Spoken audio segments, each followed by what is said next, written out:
What's up? Happy Wednesday to you. It's Deborah Watts. And if you're here live, please say what's up in the comments. Let me know you're here.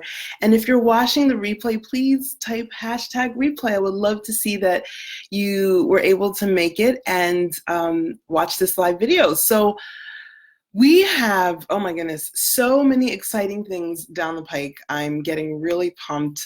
Lots of exciting news coming. I know I've been saying that and there's been a little bit of a delay, but that's only because it just keeps getting juicier. So I'm still preparing these things I want to release.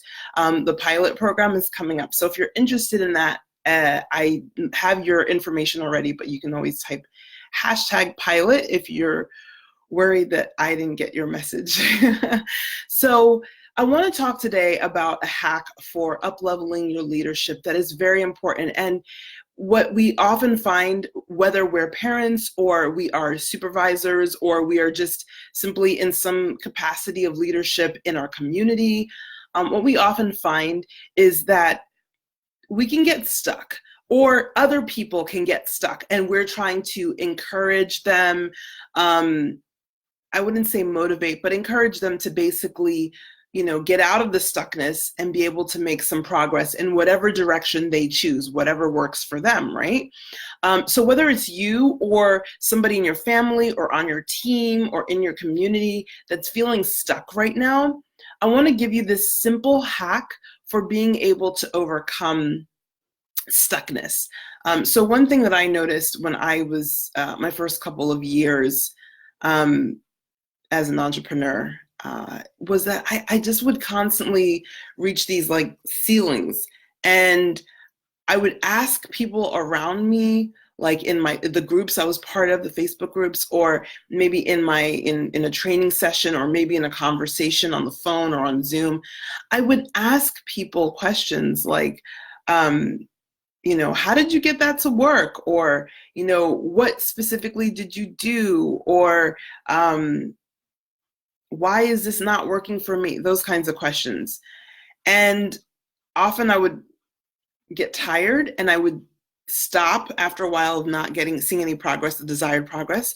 And I would stop talking with those people and I would kind of go inside and I would kind of get more quiet and less active for periods of time, not long, but maybe for a few days or whatever, so that I could just kind of take a break from those conversations. And I found that whenever I did that, the answers came.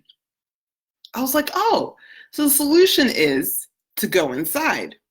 Yes and no. That is a very important aspect of being a maverick and being authentic in your leadership, is going inside and sometimes asking yourself the questions. But here's the thing that I really think was the key differentiator, is when I wasn't asking other people their thoughts, their opinions, what worked for them, etc., I was asking myself very different questions, because I recognized, well, it didn't, that didn't happen to me. So I had to come from a completely different angle when I would ask myself questions.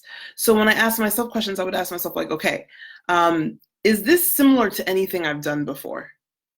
Have I had a similar kind of challenge before?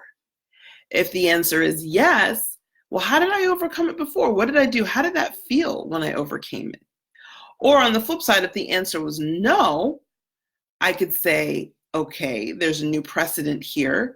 What do I think I need to know to be able to overcome? And that would take me in a completely different direction. And lo and behold, I would get the answers to my questions.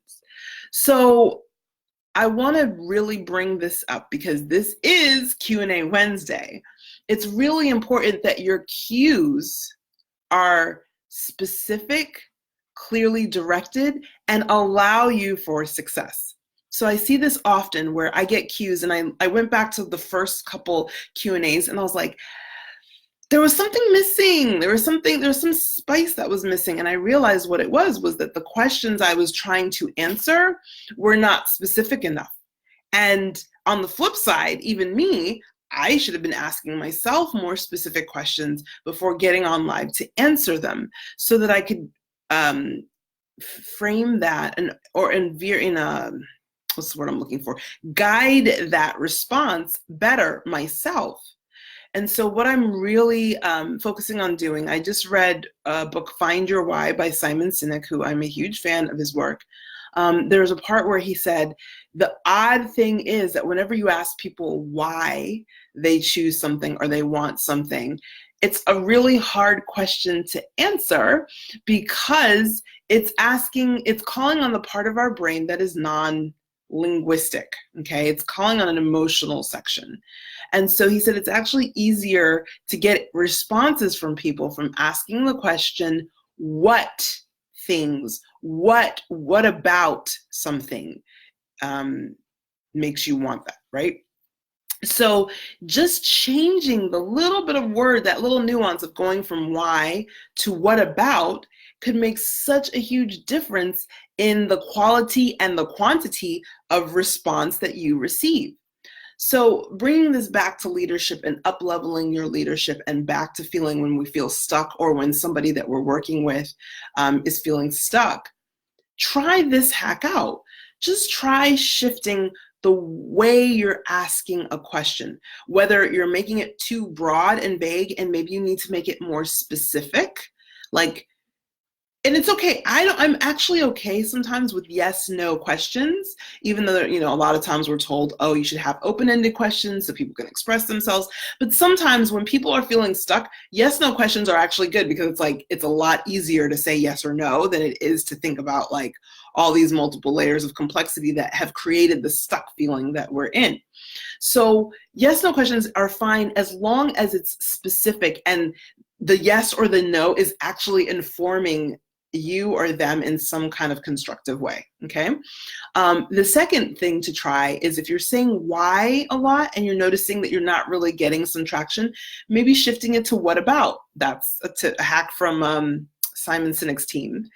And most importantly, if you're asking someone else questions or you're having conversations and you're not really making progress, stop and take some time, take your leave, and see if you can ask yourself the questions. Because what's going to happen is you're going to ask yourself different questions than you're going to ask the person. And that might be able to also, again, create some traction and some movement. So try this hack out. Really start to pay attention to the kinds of questions that you're asking others and of yourself.